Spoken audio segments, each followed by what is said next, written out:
I like to walk at night. I find it relaxing. At college, I would walk in endless circles around the oval. I was, of course, a different person then, in a different place, but I still walk. Like one night, not long ago, I was walking down a quiet residential street. I heard the bell of the church down the street. I turned to start for home, and in doing so, happened to look up at the second floor window of a house across the way, and saw there the silhouette of a young woman brushing her hair. Shame on you.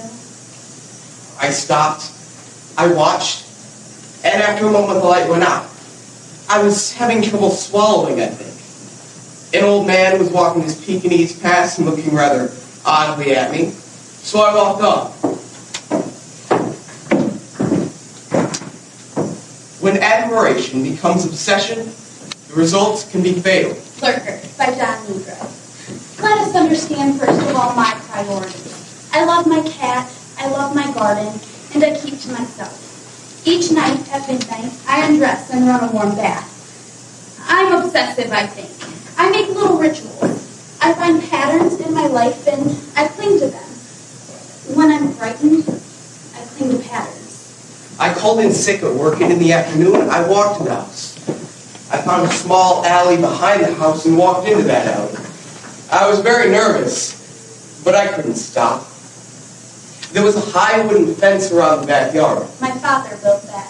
I found a small hole in the fence, and looking around to make sure no one was watching, I looked through the fence. And what did you see? It was a garden. There was a garden, a labyrinth of vines and flowered things. It was summer and you could hear the bees. It was lovely. All the carefully jungled growing things in there.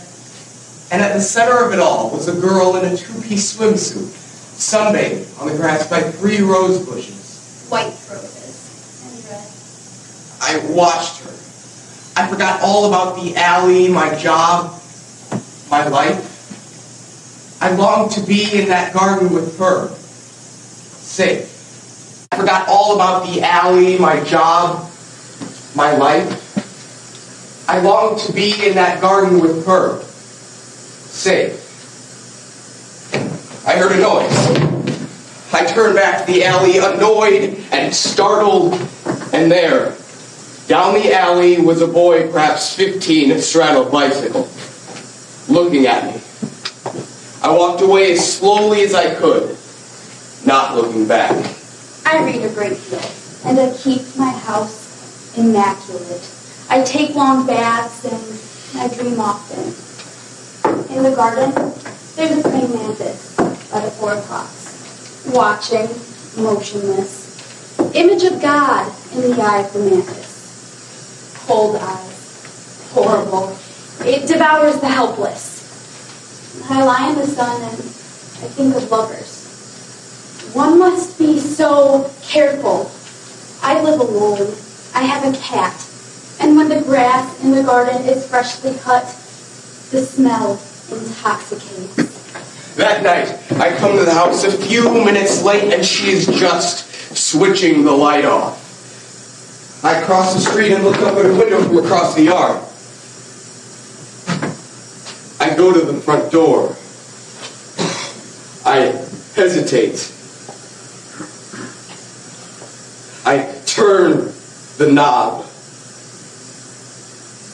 The door is locked. I'm terrified at what I've done. I mean, what if the door had opened? I'm a stranger to myself. I run home in the night sweating. Sometimes in the garden, I feel someone watching me. In the afternoon, I'm in the alley again, looking through the fence. She's in shorts and a small halter top, weaving around her 3 rose bushes. She looks up in my direction. Is someone watching me? I move quickly away from the hole in the fence and then freeze, unable to move. When I look again, she has gone back to her work. But her cat is staring directly at me. I find this very annoying. it occurs to me that I will kill that cat. In the morning, I go out, check the mail, let the cat in, and get the newspaper. And I feel that the eyes are on me. In the afternoon, I'm down in my father's garden, tending to the roses. And the eyes are still on me. I wait. That night, I come to the house. I tried the doors, I tried the windows. And the cat stares at me. I stalk it carefully.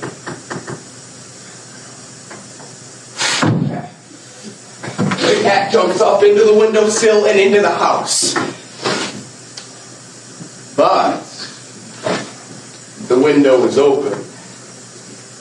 I peer into the living room. My father took me into the gardens and taught me lessons. He lived in ritual. I taste acid in the back of my mouth. I seem to be driven by something that is not entirely myself. I climb through the window. Terror is a part of life. The tender are undone. Love kills. Above, I hear water running. Each night, at midnight, I undress and run a warm bath. The house is dark downstairs, but there is light above. Death is sweet and more or less inevitable. The tender flowers are spoiled ritually. My father taught me this. I mustn't be afraid. My father left me many things. He left me a lovely garden. He left me a sense of ritual. I'm shaking violently. I can hardly walk. I see a light at the end of the hallway. I move towards it in a kind of a dream, as something inevitable.